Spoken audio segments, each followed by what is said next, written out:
नमस्कार मित्रांनो.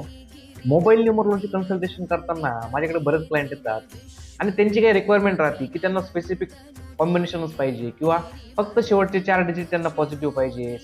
आधीचे नंबर कोणते पण असले तरी चालतात.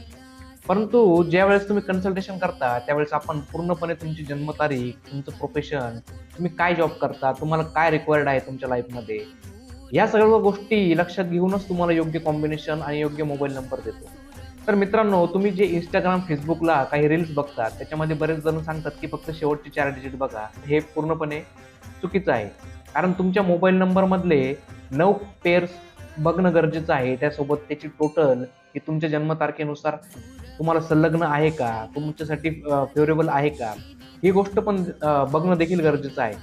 तर बरेच लोकं हे फक्त रील्स बघून Instagram, Facebook, YouTubeवर जे रील्स बघून त्यांचे नंबर सिलेक्ट करतात. तर मित्रांनो, त्यामध्ये एक जरी अँटी कॉम्बिनेशन आलं, चुकीचं कॉम्बिनेशन आलं, तर त्याचे निगेटिव्ह इम्पॅक्ट तुमच्या लाईफमध्ये पडू शकतात.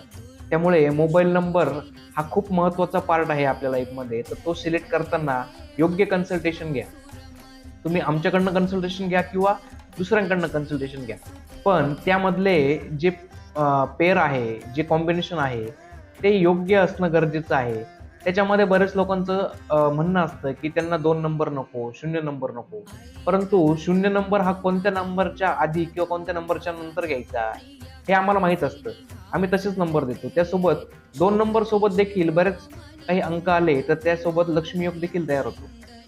तर मित्रांनो, कधी पण मोबाईल नंबर घेताना योग्य कन्सल्टेशन घ्या आणि तुमचा जो मोबाईल नंबर आहे, तो तुमच्यासाठी लकी ठरेल असाच मोबाईल नंबर निवडा.